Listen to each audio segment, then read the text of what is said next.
Mектепке келген әкем қолдан жетектеп, есейді көңмін солды ажыратып сол бір жерде. Көйлек шалбарымды киіп, анам берген үттіктеп, сондағы уайым күнделіктегі бағаны реттеу. Бірақ саған ғашық болатын сезімді мен күтпедім. Қағаздан жасалған құшағым саған қарай беттеді. Балалық махаббатым ол кез әлі зардап шекпеді. Сондықтан сабақты ысырып мен сені зерттедім. Бізді айырған соңғы ғұмырым, бізді айырған соңғы ғұмырым. Мектепке сені көру үшін келушем, жаныңа сенің үнсіз ғана ерушем. Соңғы ғұмыр соққаныңша сүйімде айтам деушем, айтам деушем. Айта алмай сөзі соң бір жыл сақтаған, атыңды сенің алфавиттен жаттаған. Қабырғасына қашап жазып мектепті кетіп барам.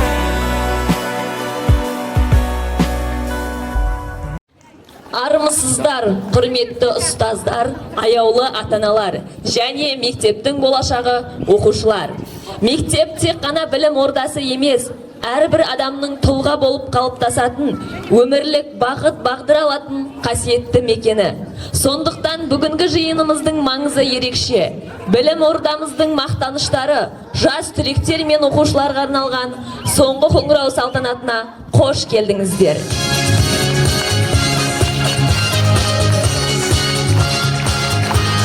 Өзің менен өлшеусіз нарқым менің, асқар тау, атар алға тұтар алтын белім. Ұядан ұрпағыңды ұшырмаққа қош келдің, айналайын халқым менің. Бүгін мектебіміз үшін ерекше күн. Тағы бір оқу жылы артта қалып, қимастық пен қуаныш қатарласқан 25 мамыр сыңғырлы соңғы қоңырау салтанатына қош келдіңіздер.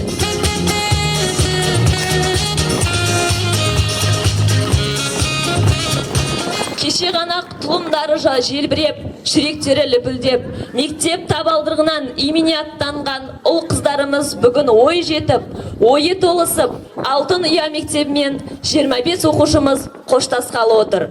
Жас жүректің өмірлік құштары гүл, бағбан ұстаз баулыған құстары бұл. Қоштасады бүгінгі күн ұясынан, сол құстардың бір тобы ұшқа жылы тұр, деп алтын ұя мектебінің табалдырығынан үлкен өмірге қадам басқалы тұрған мектеп бітірушілері 11-ші сынып түлектерімізді құрметтеп ортаға шақырамыз. Алғашқы ұстазы Сапарова Пируза Ербаевна 35 жылдық стажға ие, жоғары білімді ұстаз. Сынып жетекшісі Ишанкулова Марина Бақтияровна 14 жылдық стажға ие, жоғары санатты білікті ұстаз. Мектебім келеміз тағы да, күн сайын өзіңді сағына. Сыңғырлап соғылды қоңырым, барбарлап ағына. Мектебім, аяулы мектебім, бағында белдегі көктерім. Өзіңсің гүлімнің болағы, нәр алып келемін. Мектебім, аяулы мектебім, бағында белдегі көктерім. Өзіңсің гүлімнің болағы, нәр алып келемін. Келеміз қуанып біз дайым, мектебің сен жайлы жаратайым. Айқара есігін ашады, қарсаңы күн сайын. Мектебім өзіңді сүйемін, білімді санама тиемін. Аяулы ұстаздар алдында басымды иемін. Мектебім, аяулы мектебім, бағында белдегі көктерім. Өзіңсің гүлімнің болағы. Алтын ұя мектебіміз ыстық мекен, талай арман бастау алған құтты өлкем. Қанат қағып өмір жолын жалғағандар бүгін қайта бас қосады шаттықпенен. 2000 жылғы жастарымызды мектебіміздің 10 жылдық түлектерін құрметпен ортаға шақырамыз. Алғашқы ұстазы Аяғанова Майра Асанбаевна 45 жылдық стажға ие, жоғары білімді ұстаз. Сынып жетекшісі Сәрсенбаева Клара Дүйсенбаевна 25 жылдық стажға ие, жоғары санатты ұстаз.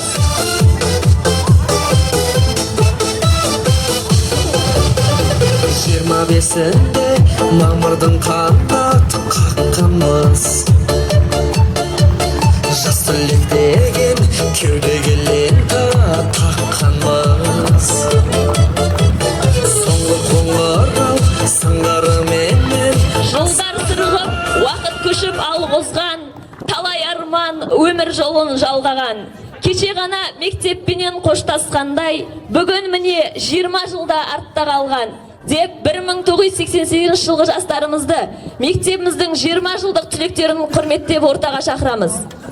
Алғашқы ұстазы Аяғанова Майра, Тұрманбетова Бекзада, Құлтаева Айгерім, Кенжебекова Сәрсенгүл, жоғары білімді ұстаздар.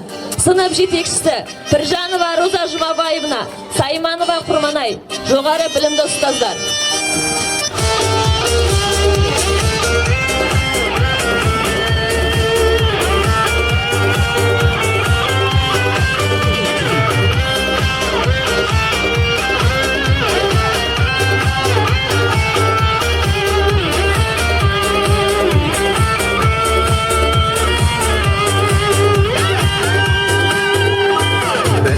Тату тәтті сыйып өскенбіз, бір сыныптан бір сыныпқа бірге көшкенбіз. Түлеп ұшып сол мектептен жан жаққа кетіп, 20 жылда келеміз деп уәделескенбіз. Содан бері 20 жыл уақыт өткенбей, өтіп кетті-ау 20 жас 20 көктемде. Қайғылымдай тебісіп бірге оқыған, енді міне кездестік қайда мектепте. Содан бері 20 жыл уақыт өткенбей, өтіп кетті-ау 20 жас 20 көктемде. Қайғылымдай тебісіп бірге оқыған, енді міне кездестік қайда мектепте. Алтыныя мектебіміз ыстық мекен, талай арман бастау алған құтты өлкем. Қанат қағып өмір жолын жалғаған. Бірің әке бол. Бүгін қайта бас қосады шаттықпенен деп 2000 жылғы жастарымызды мектебіміздің 10 жылдық түлектерін құрметпен ортаға шақырамыз. Алтыныя мектебіміз ыстық мекен, талай арман бастау алған құтты өлкем. Қанат қағып өмір жолын жалғағандар бүгін қайта бас қосады шаттықпенен деп 20 жылдық жастарымызды, 2000 жылғы жастарымызды мектебіміздің 10 жылдық түлектерін құрметпен ортаға шақырамыз. Алғашқы ұстазы Аяғанова Майра Асанбаевна 45 жылдық стажға ие, жоғары білімді ұстаз. Сынып жетекшісі Сәрсенбаева Клара Дүйсенбаевна 25 жылдық стажға ие, жоғары санатты ұстаз.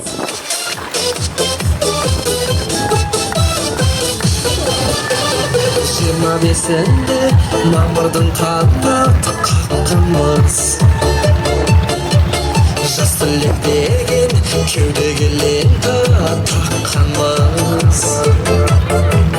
Соңғы қоңырау сыңғырыменен асаған, балалық шақтың есігін неге жапқанбыз.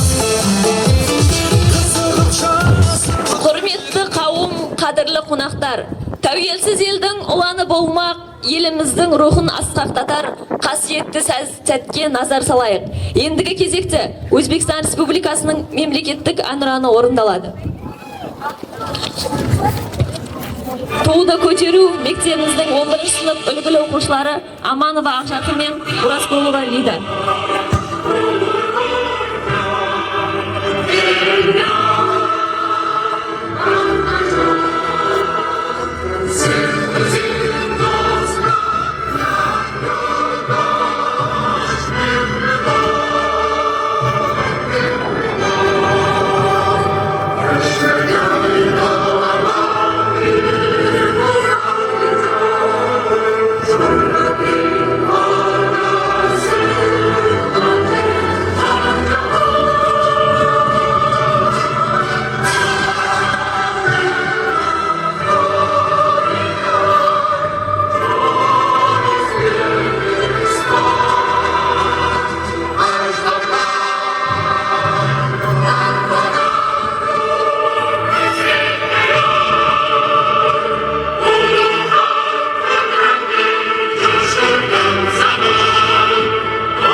Берекелі бірлік қонған елімізге, ынтымақ пен бақ тілеген жерімізге, ізгі ниет ақ тілегін жолдайтын ел басшысының құттықтауын тыңдайық. Еліміз президентінің бітіруші түлектерге арналған құттықтауын оқып беру үшін аудандық мақала ұйымының басшысы Рысбеков Самандар Бердірасуловичті ортаға шақырамыз. Rahmat. Assalomu alaykum, hurmatli ustozlar, ota-onalar, hurmatli o'quvchi yoshlar. Bugungi bayram hammangizga muborak bo'lsin. Ruxsat bersanglar o'qib eshitiraman. Mamlakatimiz maktablarini bitiruvchi o'quvchi qizlarimga, o'g'il qizlarimga, aziz farzandlarim, hurmatli ustoz va murabbiylar, muhtaram ota-onalar. Bugun mamlakatimizdagi barcha umumta'lim maktablarida so'nggi qo'ng'iroq yangrab bayram tadbirlari bo'lib o'tmoqda. Mana shu hayajonli damlarda 472 ming nafar o'g'il qizlarimiz bugun maktablarni tugatib katta hayotga yo'llanma olmoqda. Ana shunday unutilmas ayyom bilan barchangizni chin qalbimdan samimiy tabriklayman. Bugungi kelajak rejalarini tuzayotgan sizdek farzandlarimiz timsolida yangi O'zbekistonni dunyoga tarannum etadigan bunyodkor kuchlarni ko'ramiz. Joriy yilning birinchi marta 11 ming nafardan ziyod farzandlarimiz maktablarni oltin medal hamda kumush medallar bilan tamomlamoqda. Bunday intiluvchan o'g'il qizlarimiz kelajakda ham tengdoshlariga namuna bo'lib, yurtimiz taraqqiyotiga munosib hissa qo'shishiga ishonaman. Albatta bugungi bitiruvchi ertangi muhandis, shifokor, olim, shoir, adib, tadbirkor degani. Bugungi bitiruvchi 3-Renessans bunyodkori degani. Sizlarni yangi O'zbekistonning eng katta ishonchi va tayanchisizlar.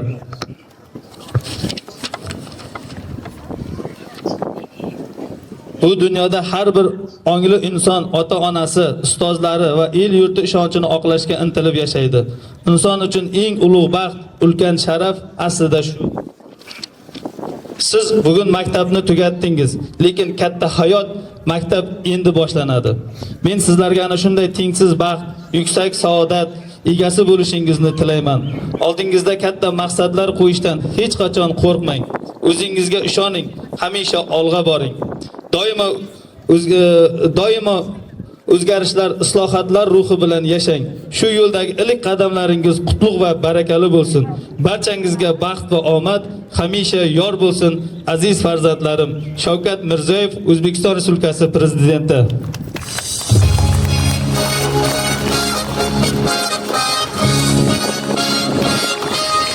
Shu fursatdan foydalanib, hurmatli tadbir ishtirokchilari, mana shu maktabimiz jamoasiga ham shu mahalla uyushmasi nomidan bir tashakkurnomamiz bordi. Sababi mana shu maktab va mahalla hamkorligini mustahkamlash, yoshlarni vatanparvarlik, ma'naviyat, odob, axloq va ezgu qadriyatlarga sodiq ruhda tarbiyalashdagi fidoyiligi hamda mehnatkashligi hamda samimiyligi uchun mana shu maktab jamoasiga o'z minnatdorchiligimizni hamda tashakkurimizni izhor etamiz. Kelgusidagi hamkorlik ishlaringizga muvaffaqiyat tilaymiz.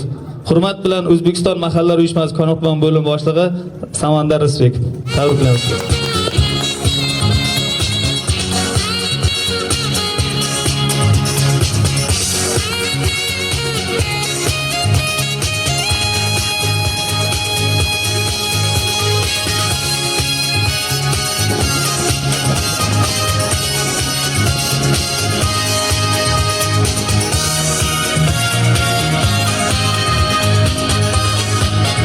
Ұжымына тірек болып бағыт берген, жастарға үміт жүректерге жарық берген. Ізгіле біз ақ тілегін жеткізу үшін ортамызға мектебіміздің директорын шақырамыз. Алғашқы сөз кезеген мектебіміз директоры Пиралиева Шолпан Балқыбаевнаға береміз.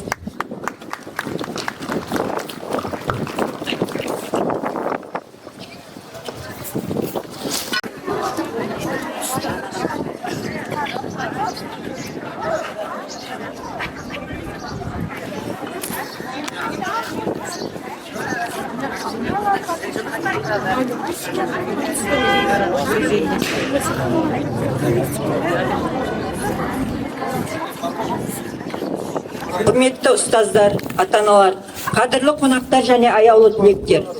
Баршаңызды 28-ші мектебіміздегі соңғы қоңырау мерекесімен құттықтаймын. Бүгінде мектебімізде 340 оқушы білім алып, 55 жоғары білімді ұстаз шәкірт тәрбиелеу жолында аянбай еңбек етуде. Қазіргі таңда еліміздің білім саласында көптеген жаңалықтар мен оң өзгерістер жүзеге асып жатыр. Білім сапасын арттыру, заманауи технологияларды енгізу, мұғалімдердің кәсіби дамуына қолдау көрсету бағытында ауқымды жұмыстар атқарылуда. Біздің ұстаздарымыз да осы жаңалықтарға сай еңбек етіп, түрлі сертификаттарға ие болып, кәсіби шеберліктерін дәлелдеуде. Ағылшын тілі мұғалімі Нарбаева Насиба халықаралық біліктілікті бағалау тестінің С1 деңгейіне ие болды. Орыс тілі мұғалімі Шаймерденова Айханда кәсіби білімін бағалау тестінің С1 деңгейіне. Тарих пәні мұғалімі Умаров Сейілхан ұлттық сертификаттың А+ дәрежесіне. Математика пәні мұғалімі Сабина Утепова халықаралық САТ сертификатының А дәрежесіне ие болды. География пәні мұғалімі Ишанкулова Марина ұлттық сертификатқа ие болды.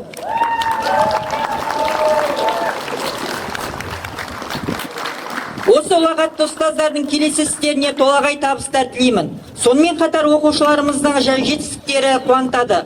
Атап айтқанда, ағылшын тілін меңгеру бағытында халықаралық деңгейдегі сертификатқа ие болған 10-шы сынып оқушыларынан Абдумаликов Асылбек, Серікбаева Аружан, Мамбетова Аида, 11-ші сынып оқушыларынан Белимова Жұлдыз ағылшын тілі мен орыс тілінен, Аманова Ақжарқын ағылшын тілінен, Ергешева Умида физика және математика пәнінен, Оразкулова Лида ағылшын тілінен.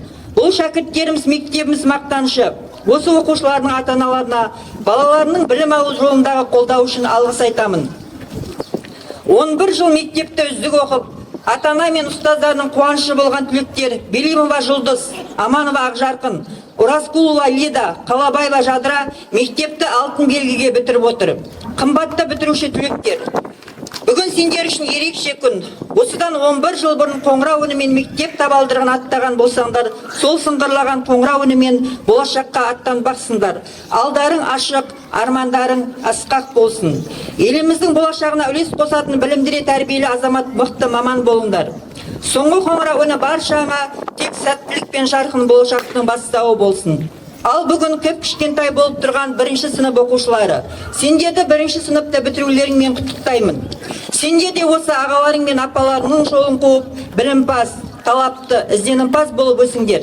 Мектеп оқушыларына жазғы демалысты жақсы өткізіп, жайдары көңіл күймен жаңа оқу жылына оралуларына тілектеспін. Бүгінгі салтанатты жиынға қонақ болып келіп тұрған 10 жылдық, 20 жылдық түлектерге Алтын ұя мектептеріне кездесу кешіне қош келіпсіңдер деймін. Сіздердің әрқайсыларыңыз осы білім ордасының мақтанышысыздар.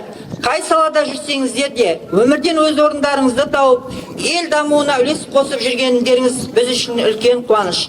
Бүгінгі кездесу өткен күннің естелігін жаңғартып, жас түлектерге үлгі болады деген сенімдемін. Мектеппен байланыстарыңды үзбей, әрдайым мектебіміздің жанашыры болып жүріңіздер. Алтын ұя мектептеріне үнемі қуанышпен, ықыласпен сіздерді күтеді. Оқушыларымыздың грамоталарын тапсыруға береміз. Оқудағы үздік білімі және өнегелі тәрбиесі үшін 1-ші сынып оқушысы Дәулетбаев Алихан мектеп әкімшілігі жағынан марапатталады. Дәл осындай мақтау жарлығымен 1-ші сынып оқушысы Бақкелдиева Жасмина марапатталады. Дәл осындай мақтау жарлығымен 1-ші сынып оқушысы Теңгебаева Аялама марапатталады. Дәл осындай мақтау жарлығымен 1-ші сынып оқушысы Нұрлыбеков Артур марапатталады. Дәл осындай мақтау жарлығымен 1-ші сынып оқушысы Жалғасбаев Бекнұр марапатталады. Дәл осындай мақтау жарлығымен 1-ші сынып оқушысы Құрақбаева Нұрсәуле марапатталады. Дәл осындай мақтау жарлығымен 1-ші сынып оқушысы Жорабекова Аружан марапатталады. 1-ші сынып оқушысы Ахинов Нұрбек марапатталады. 1-ші сынып оқушысы Ахметалиева Назерке марапатталады. 1-ші сынып оқушысы Өміртаев Нұрғали марапатталады. 1-ші сынып оқушысы Надырбаев Бағлан марапатталады. 1-ші сынып оқушысы Нұрлыбекова Анель марапатталады. 1-ші сынып оқушысы Қойбағарып Саят марапатталады.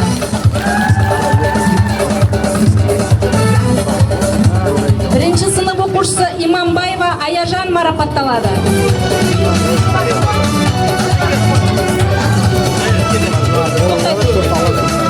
Дәл осындай мақтау жарлығымен 4-ші сынып оқушысы Қойбағарова Гүлзинат марапатталады. 4-ші сынып оқушысы Кенжебаева Нұрсила марапатталады.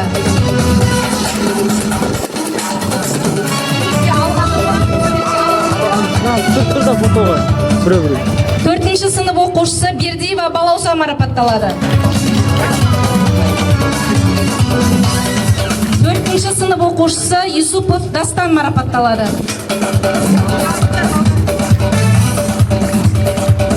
4-ші сынып оқушысы Султанова Жансая марапатталады.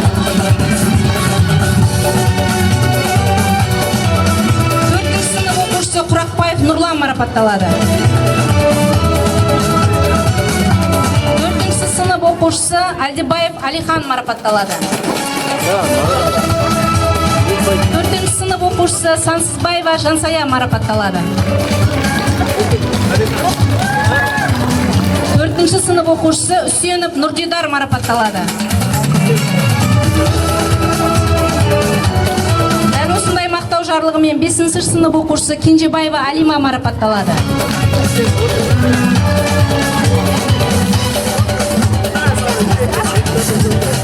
Дәл осындай мақтау жарлығымен 9-ші А сынып оқушысы Қоспаева Нұрсезім марапатталады. Дәл осындай мақтау жарлығымен 9-ші А сынып оқушысы Мырзабекова Айниса марапатталады.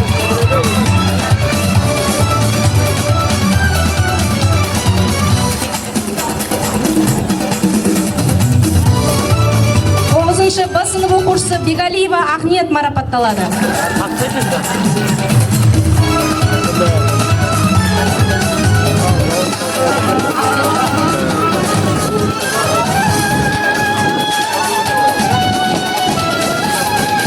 Б сынып оқушысы Сабырханова Нұриза марапатталады. 9-ші Б сынып оқушысы Жынысбекова Мақпал марапатталады.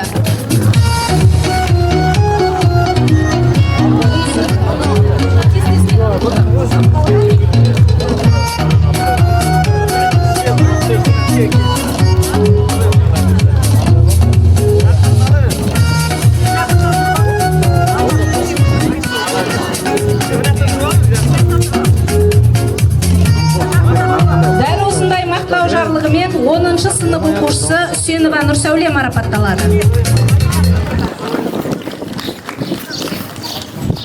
Ережаппаева Айзат марапатталады. 10-ші сынып оқушысы Абдумаликов Асылбек марапатталады.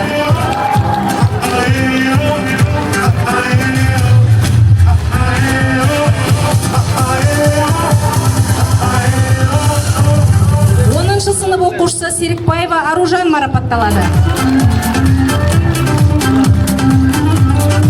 2025-2026 оқу жылында оқудағы үздік білімі, өнегелі тәрбиесі және қоғамдық жұмыстарға белсенді қатысқан үшін 11-ші сынып оқушысы Аманова Ақжарқын марапатталады.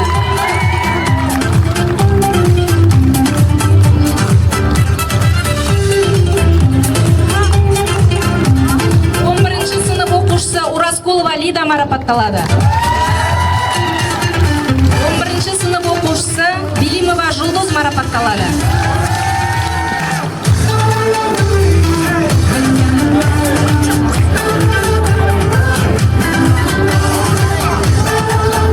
11-ші сынып оқушысы Қалабаева Жадыра марапатталады.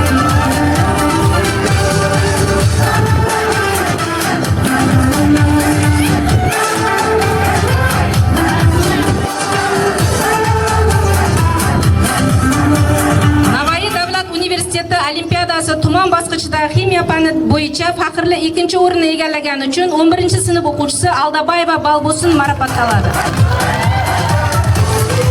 Дәл осындай олимпиададан 2-ші орын иелеген үшін Әуелбекова Нұрсила марапатталады.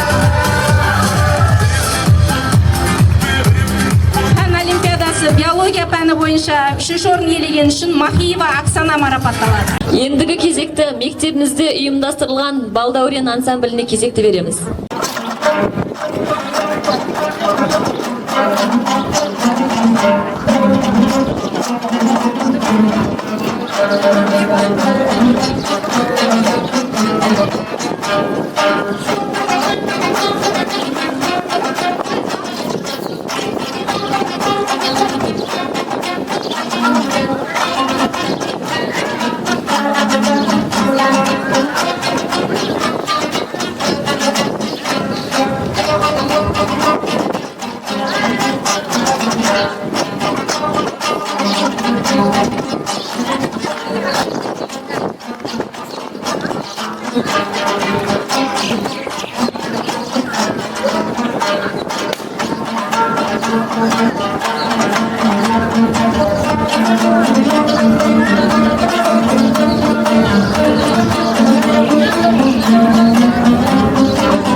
Қандай ғажап халықсыздар, шәкіртке шыңдай биік алыпсыздар.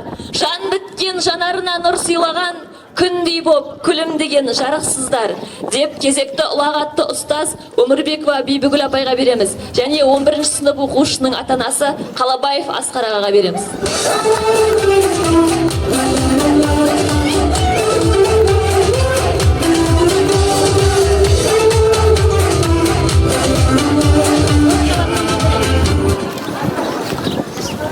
Здравствуйте, дорогие мои ученики, бывшие и ученики, которые в этом году оканчивают 11 класс. Желаю вам крепкого здоровья, самое главное здоровье, а остальное все будет со временем. Желаю успехов, чтобы вы, которые оканчивают, поступили в высшее учебное заведение, всегда были дружными, мирными, и не забывайте свою родную школу. Вот наши ученики, которые окончили 20 лет тому назад, приехали из Казахстана и встретили своих родных учителей. Хочу закончить стихотворением Пулата Мумина. Стихотворение: «Добрая школа моя, милая школа моя, мы с тобой навсегда, дети и сыновья. Первый учитель навек, первая дружба навек, первый букварь навек, пусть растет человек. Будьте людьми с большой буквой. Желаю вам крепкого здоровья».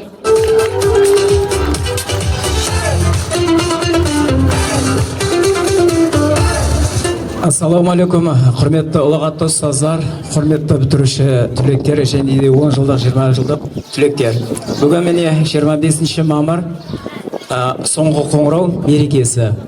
Құрметті ұлағатты ұстаздарды, бітіруші түлектерді шын көңілімізден құттықтаймыз. Және де осы мектепте ұлағатты ұстаздарға мың алғысымызды айтамыз. Мектебіміздің директоры Пралиева Шолпан апайға, және де Аяғанова Меруерт апайға, және де Абдраманова Ләззат апайларға үлкен алғыстарымызды айтамыз. Және өз білімдерін беріп, біздің балаларымыздың білімдерін өте күшті дәрежеге жеткізген математика пәнінің оқытушысы Бекмұрзаева Ғали апайымызға, және де Бану апайымызға, Қонақбаева Қазын апайларымызға, және де қошмұрат ағайларымызға, тағы басқа ағай апаларымызға өз ризашылықтарымызды ата-аналар жағынан білдіреміз. Және де бітіруші түлектердің ең алғашқы ұстаздары қолына қалам ұстатып жазуды, білім беруді үйреткен Сапарова Фируза апайға үлкен алғысымызды айтамыз. Және де ағай класс апай, бүгінгі 11 сынып класс жетекшісі Ишанкулова Марина апайға өз алғыстарымызды айтамыз. Әсемпаз болма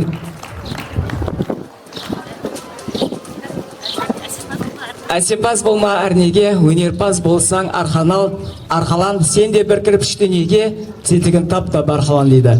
Құрметті бітіруші түлектерімізге, сіздерде біздің мектебіміздің қуанышы, мақтанышы болыңыздар.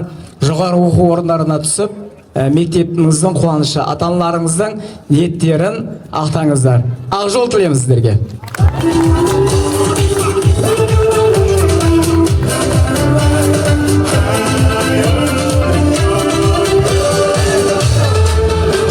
Ендігі кезекті бүгінгі салтанат кештің қонақтары 10 жылдық және 20 жылдық түлектерімізді шақырамыз.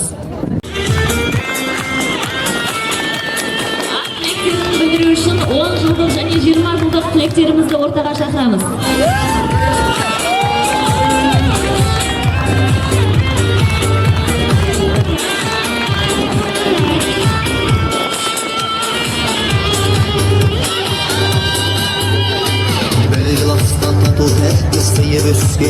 Оқушылар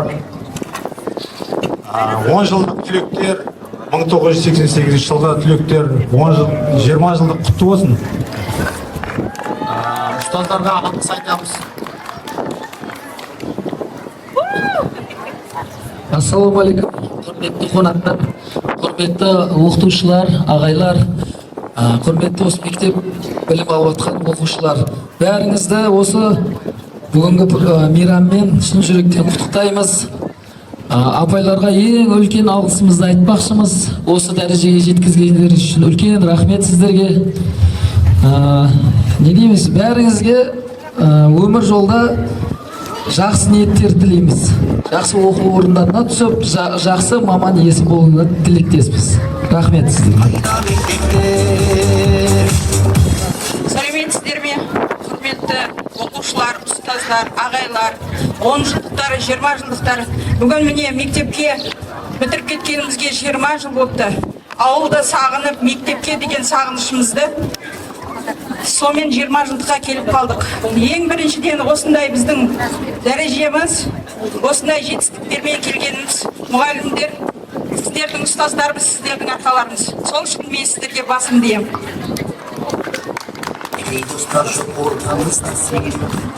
Және бір нәрсе, бұл біздер 87-ден жалауды, эстафета жалауын қабылдап алған едік. Соны біздер 89 жастарына тапсыруға рұқсат етіңіздер.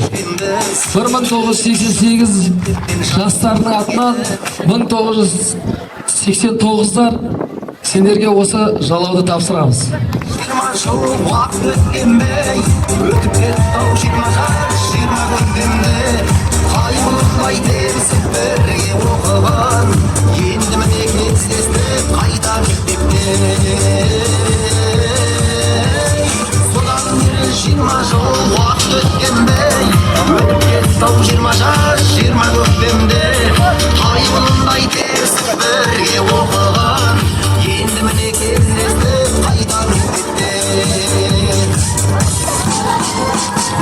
Алысып әңгіме бала күндерді, класс болып қыдырған айлы түндерді, бірін ана бірін әке болғандармен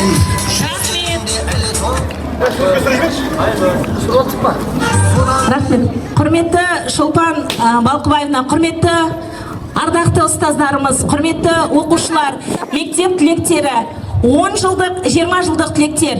Сіздерді бүгінгі 25 мамыр мектеп бітіру күніменен шын жүректен құттықтаймыз. Бізді өмір, бізді тағдыр сан санаққа, әрбір жерге, Қазақстанның түкпір-түкпіріне шашыратып жіберсе де, бізді біріктіретін бір нәрсе бар. Ол біздің алтын қабырғадан соғылған Алтын Ұя мектебіміз. Біз осы мектепке кіндік қан қанымыз тамған Зафарабад жеріне шыныменен сағынышпен келіп отырмыз. Осы сағынышымызды басып, осы мектебімізден тағы да бір рет қоңыраудың үніменен шығып жатқанымызға біз өте қуаныштымыз. Сіздердің бізге берген тәлім тәрбиелеріңіз бен білімдеріңізді ұшан теңіз. Оны біз сөзбен де жеткізе алмаймыз, бірақ алғысымызды үнемі айтып отырамыз. Құрметті оқушылар, сіздер осындай алтын қабырғалы мектептің түлегі болғандарыңызға бақыттысыздар. Сіздердің жолдарыңыз ашық болсын. Ұстаздарыңызға үнемі алғысыңызды білдіріп жүріңіздер. Біздің түлек ретінде сіздерге ағалық, апалық, әкелік, аналық шын жүректен тілегіміз осы. Және 1988 жылғы туылған 20 жылдық түлектердің атынан мектебімізге сыйлығымыз бар. Сіздерге интерактивті панельді тақтаны сыйлауға рұқсат етіңіздер. Бұл интерактивті панель берген мұғалімдердің тәрбиесінің қысқа ғана рахметі деп қабыл алыңыздар. Осы интерактивті панельмен алған білімдеріңіз сіздерді үлкен азамат ретінде өмірге дайындайтын керемет бастама болсын деп тілейміз. Ал барлықтарыңызға, ұстаздарға және мектебіңіздің барлық мұғалімдеріне тілейтініміз шәкірттеріңіз биіктерден көрінсін. Халықаралық, республикалық деңгейдегі білімді шәкірт болып шықсын. Және 20 жылдық түлектерге, 10 жылдық түлектерге мерекелерің құтты болсын деймін. Рахмет.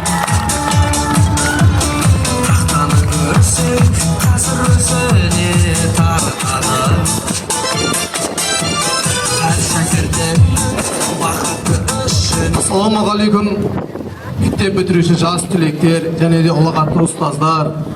Бүгін біздің мектеп бітіргенімізге тура 10 жыл болыпты. Мектеп бітіргенімізге бүгін тура 10 жыл болыпты. Алғашқы ұстаздарымызға, жазуды, білімді үйреткен ұстаздарымызға үлкен алғысымызды айтамыз.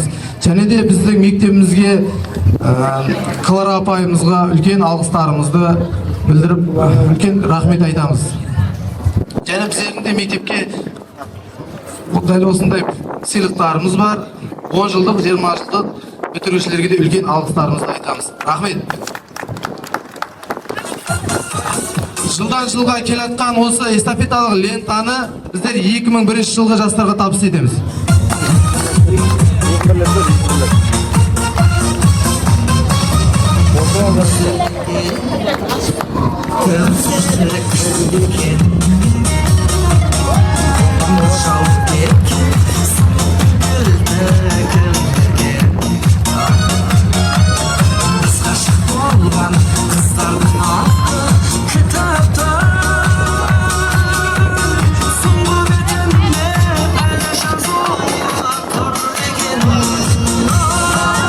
Ассалаумағалейкум баршаға. Мектеп бітірушілері сендер құтты болсын. Мектеп бітірулерімен 20 жылдық аға әпкелерімізге де құтты болсын. Өзімізге 10 жылдық құтты болсын. Біздерді аялап өсірген ұлағатты ұстаздарға мың алғыс. Осы кісілердің арқасында барлығы біздерді жаздыртып, оқытып, аман-есен осы мектеп табалдырығынан аттатып келіп, бітіріп кеткенімізге дейін үлкен еңбек еткен ұстаздарға мың алғыс. Сол үшін құтты болсын баршаға.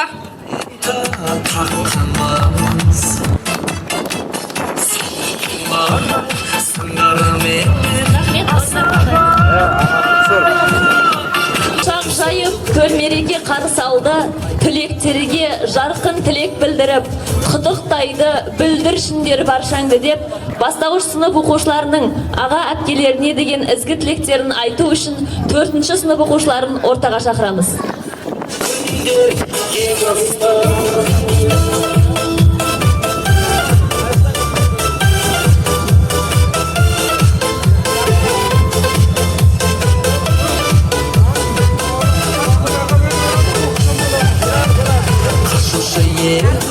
Көргенде бол.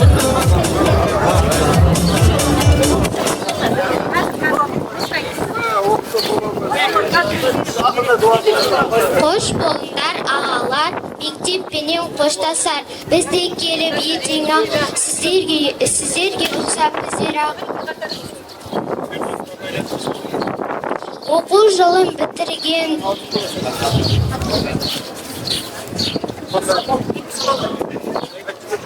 Санжар аға ақылды, мектептің бір мақтаны, бізге үлгі көрсетіп, биіктерге аттады. Жұлдыз ақа мейірім, күлім дейді әр күнім, ақжол тілеп сіздерге, қош айтамыз бүгін біз, түлектерге ақжол тілеп, армандарға сабаңдар, мектепті ұмытпай биіктерден көрдіңдер. Ақ білер қош болың, арман жолы тұш жолың, жақсы оқып, елге қызмет, үлгі болар дос.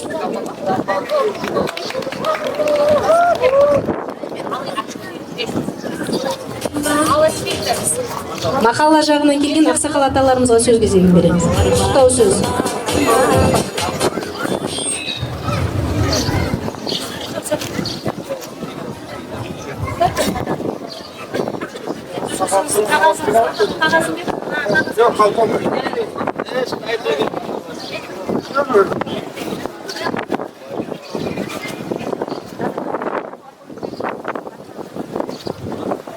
Ассалаумағалейкум, мына оқушы, және мектеп ұстаздары, қонаққа келген мына апай, ағайлар, ата-аналар, бәріңізге ассалаумағалейкум. Мына бүгін қағазға жазып берген, недегі оқып берейін. Мектепті ұстаздар, түлектер және ата-аналар ең алдымен барлығыңызды бүгінгі мерекелі күнмен құттықтап қоюға рұқсат етіңіздер. Ардақты ата-аналар, сіз бен ұстаздарды байланыстырып тұратын ортақ балаларыңыз мектеп табалдырығын аттап болашақ қуып кетіп барады. Бұл қыздарыңыз өздеріңіздей үлгілі болатын үлкен азамат болғай. Қай жерде жүрсе де жолдары болсын. Отанға, елімізге қызмет ететін, ата-анасына қызмет ететін білімді жастар болып жетсін. Бітіруші жастар, бәріңізге ақ жол. Ұстаздарға шексіз рахмет сіздер тәрбиелегенге. Міне бүгін бәріңізге рахмет. Оқуды аяқтағандарыңызға құтты болсын. Менің де 70 жылы бітірген мектепті. Бізге де құтты болсын. 56 жыл болыпты. Бәріңіз сау саламат болыңыздар, аман есен жүріңіздер, ақ жол бәріңіз. Мектебім келеміз тағыда, сайын өзіңді сағыма. Жиынымыз өтіп жатыр салтанатты, төгілген күн нұрының шапағаты. Мың бұралып бейшелер бейбейлейді, қалай қол соғыңыз мархабатты деп 8-ші сынып оқушыларының қара жорға бейіне береміз.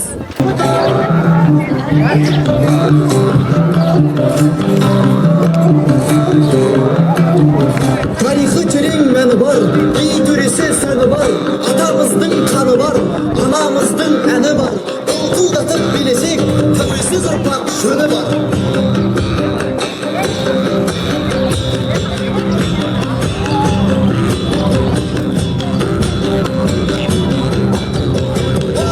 Қалайып, қара жорға билейік, ал деп өйлі.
өрендер, асыл арман гүл атып санасында деп, жүректері лүпіл қаққан, қимастық пен қуаныш, аңсау мен арман сезімдер араласқан. Осынау сәтте шәкірттіктің соңғы өмір жолының алғашқы қадамында тұрған жас түлектер сөзді өздеріңе береміз. Құрметті қонақтар, міне бүгінгі 25 май соңғы қоңырау күні баршылықтарыңызға құтты болсын. Міне бүгінгі 10 жылдық, 20 жылдық, 30 жылдыққа жиналған аға апаларымыз сіздерге де мереке құтты болсын. Міне бүгінгі біз мектепті бітіріп, үлкен өмірге қадам басқалы жатырмыз. Осы мектепте біздің сауатымызды ашқан, білім берген, тәрбие берген ұлағатты ұстаздарымызға алғысымыз шексіз.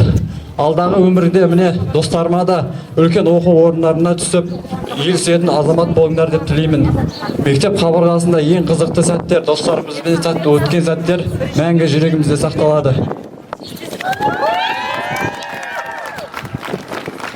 Құрметті ұстаздар, ата-аналар және қадірлі достар, бүгін жүрекке қуаныш пен қимастық сезімін сыйлайтын ерекше күн. Мектеп қабырғасында өткен әрбір сәт өміріміздің ең ыстық естелігі болып қала береді. Және де осы алтын ұя бізге тек қана білім ғана емес, сонымен қатар достықты, сыйластықты және де армандауды үйретті. Сонымен бірге ұстаздарымызға шексіз алғыс айтамыз. Сіздердің берген білімдеріңіз бен ақыл кеңестеріңіз өмір жолымызда бағыт берер шамшырақ боларына сенеміз. Және де бүгінгі мектепті бітіріп жатқан барша түлектер және сыныптастарым, сендерді бүгінгі келіп жеткен 25 май бітіру кешімен шын жүректен құттықтаймын. Баршамыздың арман мақсаттарымыз орындала берсін, және де биік белестерден көріне берейік. Бүгін біз мектеппен қоштасқанымыз бен жүрегіміздегі ыстық естеліктер ешқашанда өшпейді. Құрметті ұстаздар, ата-аналар және қымбатты оқушылар, бүгін біз үшін ерекше күн. Мектеп қабырғасында өткен әрбір алаңсыз сәтті артта қалдырып, жаңа өмірге қадам басқалы жатырмыз. Осы уақыт ішінде бізге тек қана білім бере ғана қоймай, адамгершілік пен еңбекқорлықты үйреткен ұстаздарымызға мың алғыс. Қымбатты оқушылар, сендерге жарқын болашақ және де мықты денсаулық және де оқуда үздік белестерді тілеймін. Мектебіміздің абыройын көкке көтеріп, еліміздің білімді де талантты жастарынан бірі болыңдар. Жас түлектер Ақжол, алдымызға қойған мақсаттарға ерісіп, мектебіміздің биігін қалайық. Антымен ұлағатты ұстаздар, сіздерге үлкен рахмет. Осыншама 11 жыл бойы бізге сабақ беріп, тәлім тәрбие бергендеріңіз үшін үлкен рахмет. Басымызды иеміз. Ал сыныптастарыма тілерім өмір жолында өз орындарында тауып кетулеріне, үлкен оқу орындарына түсіп кетулеріне тілектеспін. Әрдайым жолдарың болсын.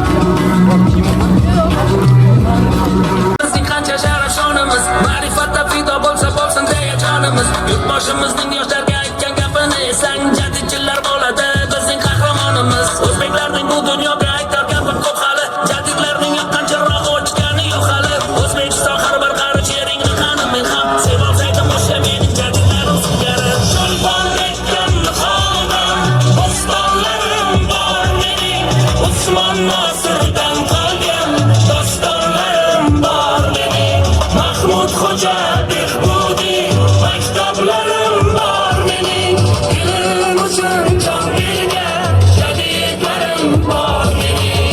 Bugun O'zbekiston har tomonlama kuch qudratga ega, har tomonlama himoya qilinadi O'zbekistonimiz. Sportda, ilm fanda, har sohada bemalol butun dunyo maydonida raqobatda sholadi.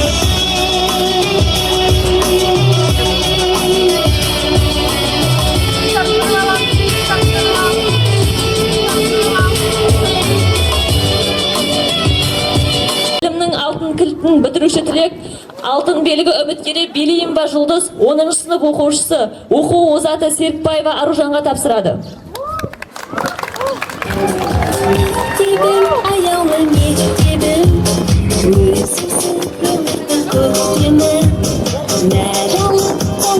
Жолы ашылады, түлектерге бақыт гүлі шашылады. Қимастық пен 11-дің алтын кілтін ізін басар 10-шы сыныпқа тапсырады. Білімнің алтын кілтін бітіруші түлек алтын белгі үміткері Белиева Жұлдыз 10-шы сынып оқушысы оқу озаты Серікбаева Аружанға тапсырады.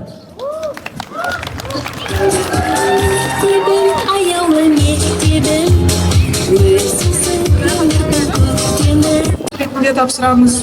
Мектебіміздің бірлігін, тыныштығын, жылуын сақтаңдар.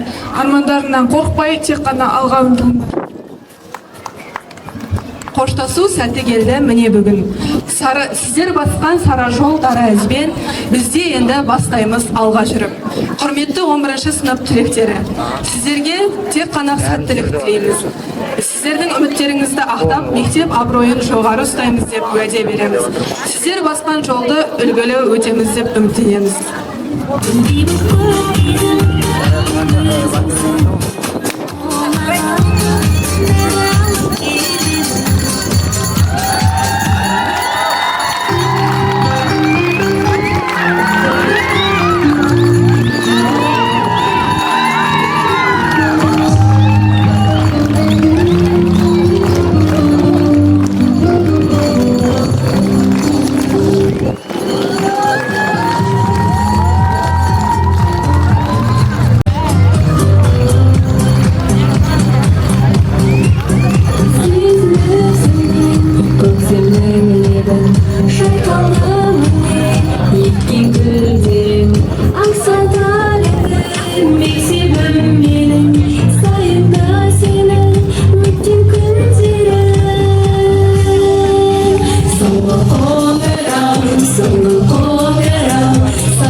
сыйып өскенбіз, бір сыныптан бір сыныпқа бірге көшкенбіз.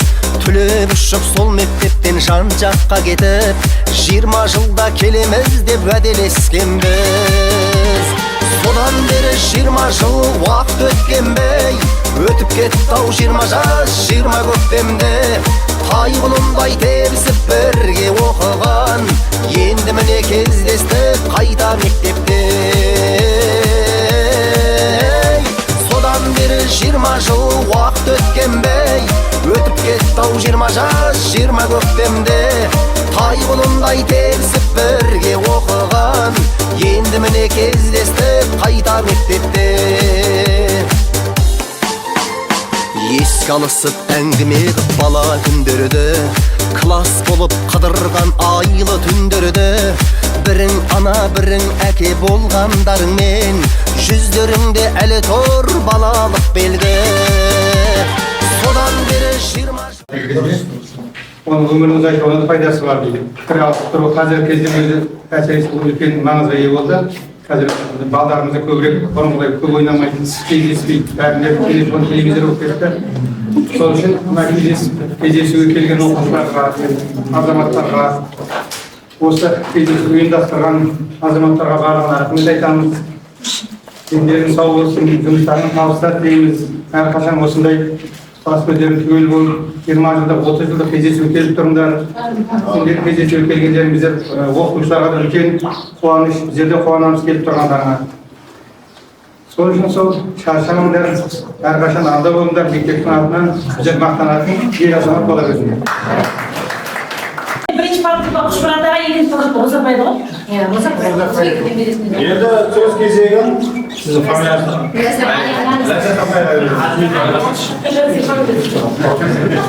Ашылғындар, 20 жылдық студенттер, көпшілігінен танымайтын шығарсыңдар, мен жұмысқа келдім.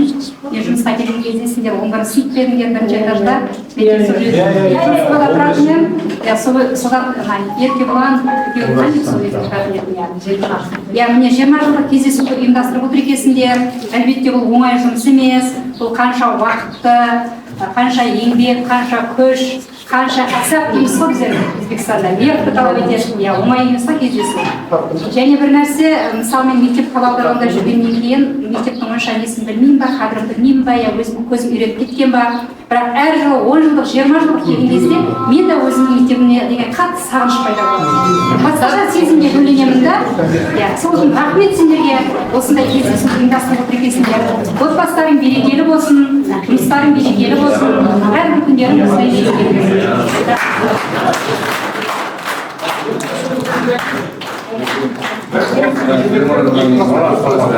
411'da ilk klasa olsa birinci klasa Şimdi söz kesiyken ayağına alan bir апайлар, қош келіпсіздер мектебімізге. Адамдарыңызға гүл бітсін.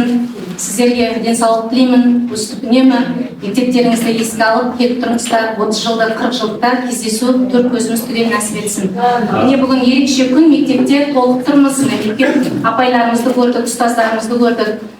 Сіз бітірушілермен жүздесіп жатырмыз. Барлығы еске түседі. Осы ауылдан шыққан балдар, ауылдан шыққан қыздар деп бірін сіңір, бірін інісіңдер. Сәттілік, денсаулық тілеймін сіздерге. Рахмет.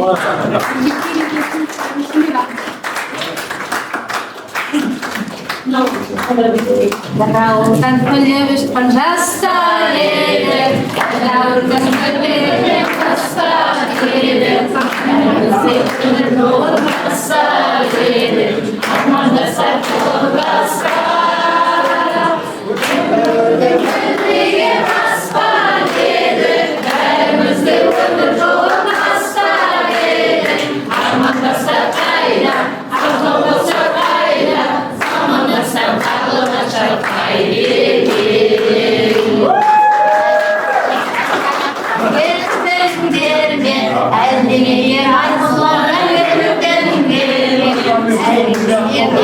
Gece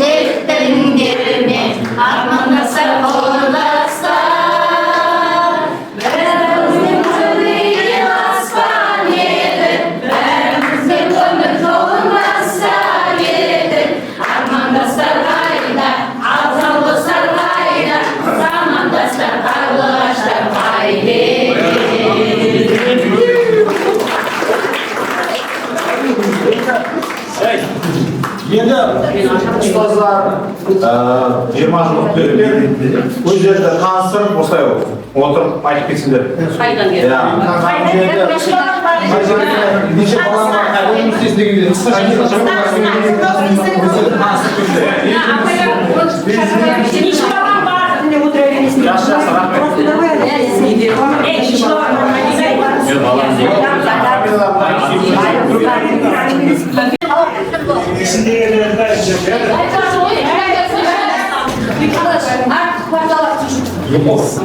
Сабир Мамандыр Біленович осы мектепте оқыдым, Шетелде тұрамын, Университетте тұрамын. Қазір 3 балам бар. Ішінде жұмыс жасаймын.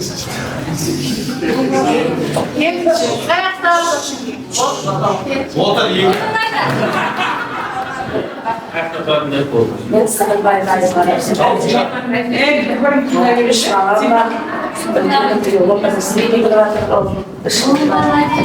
жолдасым бар қазіргі таңда осы достарымды сіздерді көруге келдім.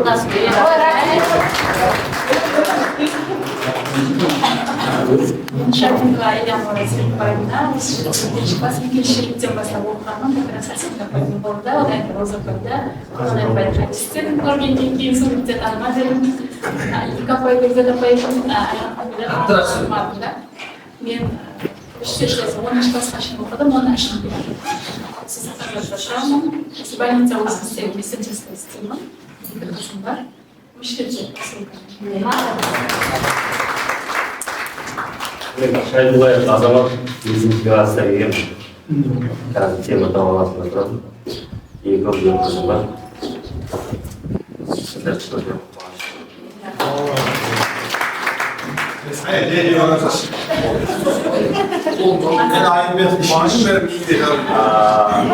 Мен бірінші класста неде оқыдық қой, орта мектепте оқыдық, мына жаққа көріп келеді екен. Бірінші сыныпта бізде Мария апай бар еді ғой. Майра апай бар. Сосын екінші класста, төртінші классқа дейін Бекзат апай берді. Төрттен кейін бізге алттан бардық па? Бестен бастап. Роза апай алда біздердің класс өкілі Роза апай болды. Неше балаң бар? Қарағанды облысы Абай қаласында тұрамын. Ол екі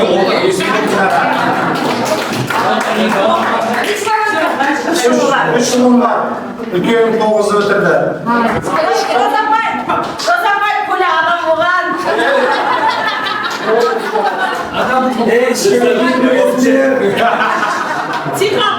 Мен Абуов Қайрат, 30 мектепті оқып бітірдім. 9-дан шықтым, екі дәрс сыныптым бар. Келіншегім осы жерде істейді.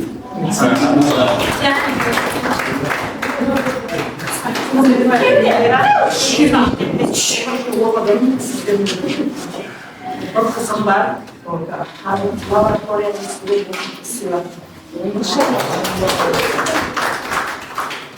Мен кенжеге келген, Шымкентте келдім, 9-ға дейін оқыдық. Ауылдан шығып кеттім. Жұбайымен келдім. Жұбайым Мариям.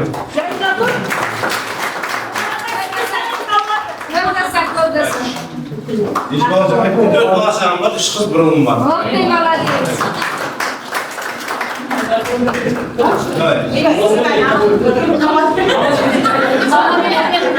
Барлықтарыңызға 20 жылдық құтты болсын. Бәріміздің келгеніне қуаныштымын. Мен Максимова Гүлсезім, осы мектепте 9 жыл оқыдым.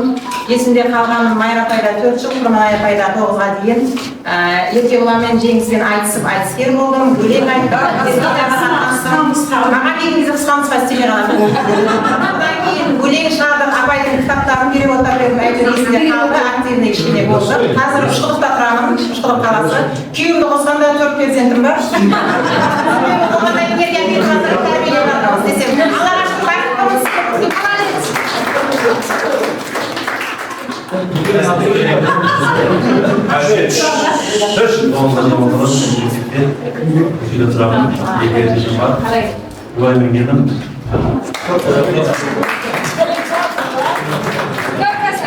Сәлем салған сіздерге. Зарина айтайық, Зарина.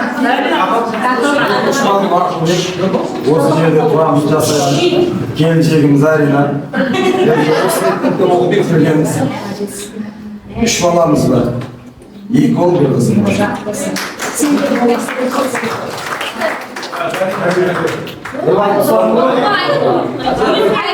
Бірінші классы келген бір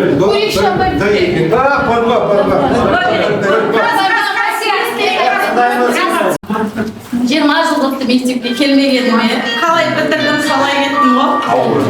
Иә, мектепті де сіздерде көргеніме қуаныштымын. 3 балапаным бар, үлкені қыз 9-ды бітіріп жатыр, одан кейін 2 ұлымыз бар. Жолдасымен бежім. Амангелді қашықты өте, көргеніме де, мектепті де. Ербол Б классында оқыдым, бірден 6-ға дейін. 6-тан шығып. 6-тан шығып, қазір асылы Ербол санаған асылда Малика апаймен бірге көп отырсын керек. Қазір таңда 4 балам бар, 3 ұл бір қыз, әйелімен келді.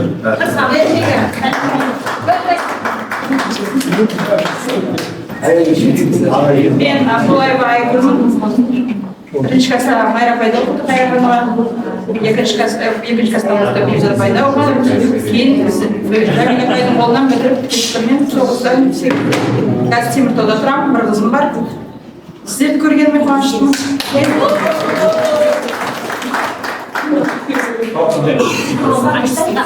Есімім Серік, Бамина Қалқыжай, Алпысбайұлы. Қазақстанға 2009 жылы жетеміз. Содан емдеуде отырмыз. Өзімнің 4 балам бар. Алды, 16-ды бітіріп алды. Өзім сол Тараз облысы Тартау қаласында зауытта жұмыс жасаймын. Заманчайым қашы. Сол жерде Роза Семірбаева осы сол.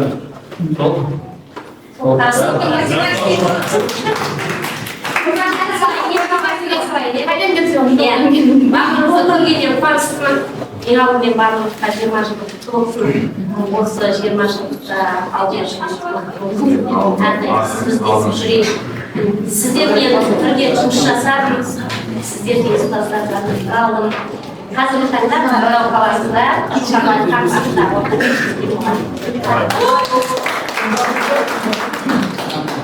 Сәлеметсіздер ме? Менің есімім Жанабаева Жанна, Күнай Пайдағызбын.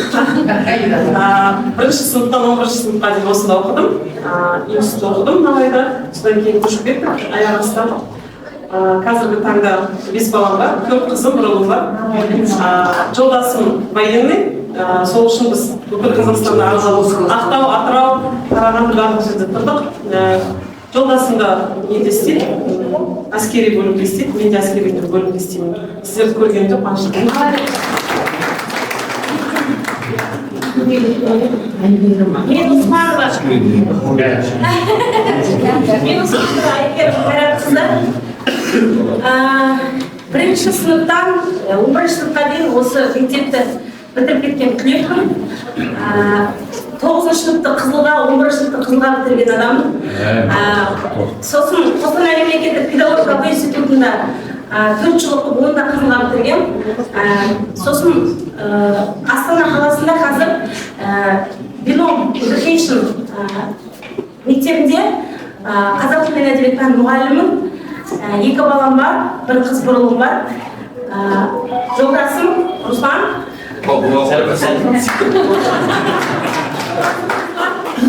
Көргенмен қатты қуаныштымын. Қатты осылай сағынышпен келдік. Жоқ, сағынышпен келдік. 10 жылдықта келе алмадым, 10 жылдықта.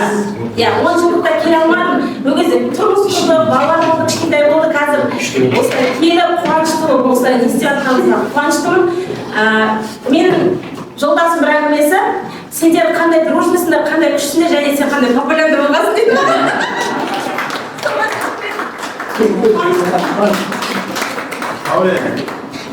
Ержанова Современник Байна, бірінші сыныптан 5-ші сыныпқа дейін В класста оқыдым. 5-ші сыныптан 6-ші сыныптан 8-ге дейін А классында оқыдым. 4 балам бар, 1 ұл, 1 қыз. Екібастұз қаласында тұрамыз.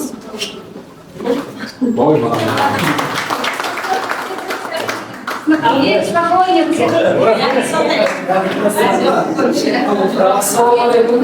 Мен Имрат деген Сәлеш. Сырабайдың баласымын. Мен бірінші Айганаға Майрамбай 4-ші класстан классқа дейін оқыды. Одан кейін Құрман апай 11-ші класқа дейін бітірді. Осы жерде отырған ағайға рахмет. Осы үшін бір сөз менен 3-ші партада отырған. Иә, 2 балам бар. Әйелім білесіздер, бұған өз жақта істейді. Үлкен сіздерге рахмет.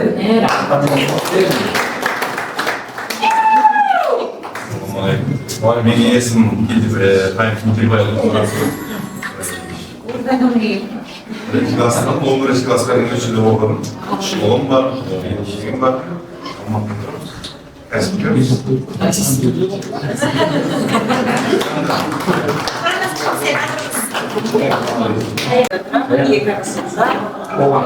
Саудамен айтамыз. Теміртауға кетсеңіздер, міндетті түрде келіп, сауда жасап кетіңіздер.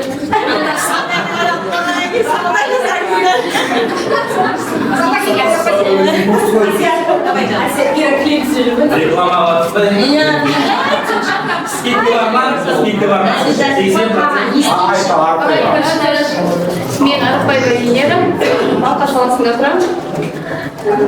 2 қызым, 1 ұлым бар. Кішігірім кәсібім бар.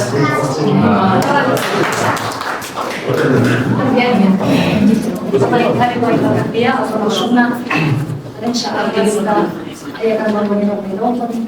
Айгерім апайды қылғат салып, мұндай қойып, ағасына сарағында тұрамын. Күйеуім өзімді Теміртауда істейміз. 2 қызым бар. 10-ші класс алды, 5-ші класс алды.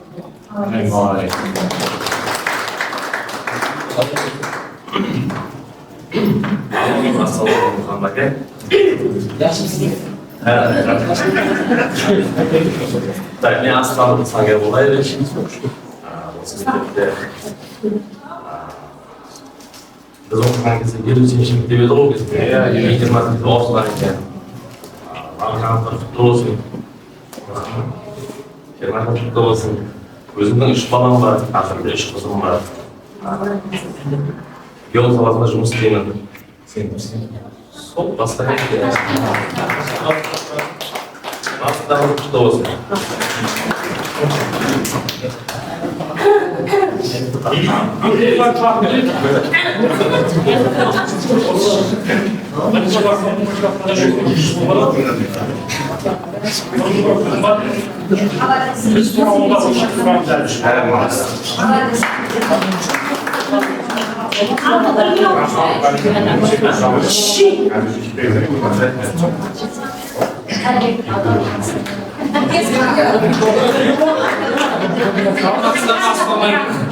Андреем Саят Талғатұлы. Шымкент қаласында тұрамын. 2 ұл, 1 қыз бар. Мамандығым аппаратчик металл. Біз осы жұмыстарда сіздердің көріп рахмет сізге. Мен Серікбаев Сәкен Бейсенов, қазір қаласында тұрамын. Ұлым 11-ді бітіріп жатыр, қызым дәрежесін бітірді.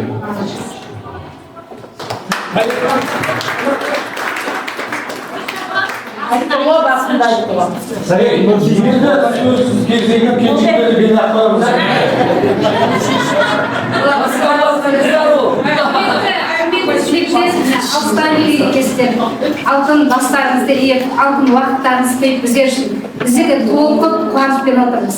Әрқашан осындай жүздесу бізге нәсіп етсін. Мен Алматы қаласында тұрамын, егізек ұлдарым бар. Бір үйім Алматыда деп ойлаңыздар.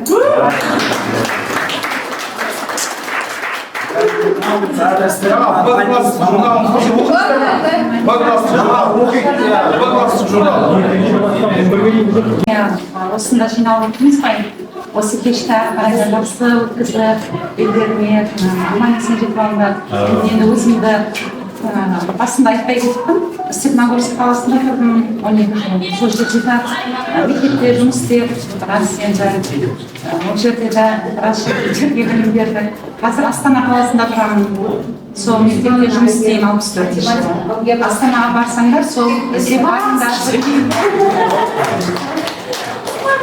Қартайын сөздеп келсеңдер, біз қуаныштымыз. Жоқ, Ваня, Қазір біз жылдықта да осылай жүре берген. Апай, оқымыш жеңіл қаласың. Бірінші класста қай сыныпта болған? Бірінші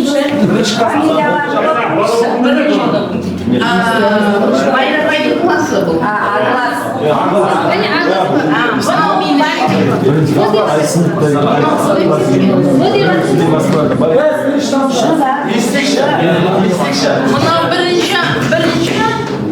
Бірінші аяқтанба Майрапай еді ғой. Менің классым бірінші Б оқысайды. Мына жерде Андреев Авесова, Бердиева, Бегиева, Андреева, Авесова, Бердиева, Бегимов, Батрашева, Егембергенова, Араедай, Жолдасов, Ибраева, Жансая, Карибаева,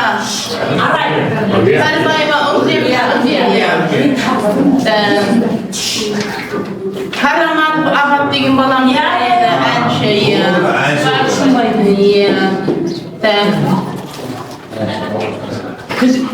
Күсенбаева Жанат, ол қайда Жанат айтпашы? Серулов бар еді, Кенжебаева Мұратты білесіңдер, Кайыпов, Құлымбетова Эльмира, Құлымбетова Ғабиден екеуі ағалы қарындасты менің классымда болған. Кенжебаев Мұратты айттым.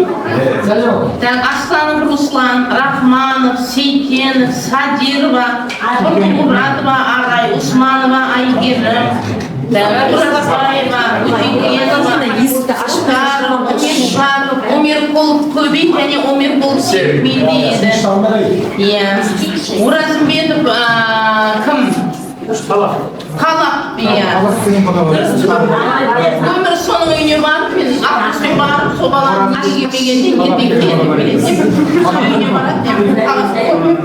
ішінде терезе бар, екі-үш ашып жіберсең. Терезені жел тартады. Уразалиева, Хасетова, Назира Хасетова, кімді мен оқыдым, Хамитбекова Нұрия қазір оқыды, Қожамжаров,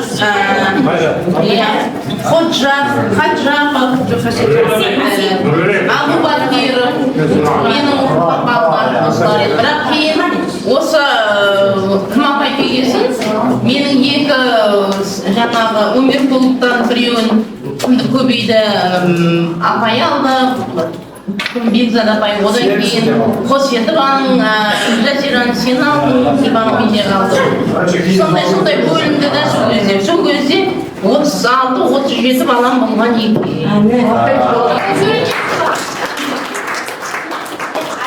Сендерге бұдан кейін жұмыстарына табыстар тілейміз. Мен де қазір 2011 жылы Ақмола облысы Степногорск қаласынан көшіп кеткенмін. Мен сол жердемін. 2 жыл военкоматта істедім. Барғаннан соң одан кейін өзімнің неме қарап группаға шыққанмын ол жерден. Одан кейін группаға шыққан соң үйдің қасында Нұршуақ деген балабақша бар еді. Кеше 10 жылға дейін сол жерде істедім.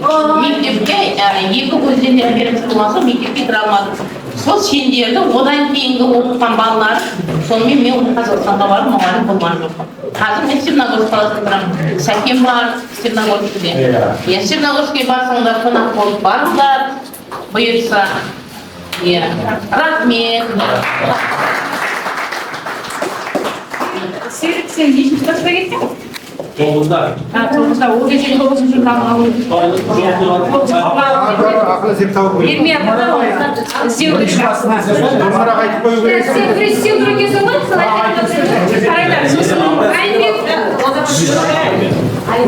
жаңа мен балдарымды тағы Сұлтан Қайрат бар, балдарын айтпай кетіппін. Қарайыптың балдарын, Өмірзақтың балдарын айтпай кетіппін, кешіресіңдер. иә оларды оқып жатырмыз бүгінгі күнде жақсы барлығы тәрбиелі жақсы оқушылар. Не қыласыздар енді бүгінгі шараларын жақсылап өткізіңдер, ертең де боласыздар ма ауылда? Иә, жақсы өткізіңдер.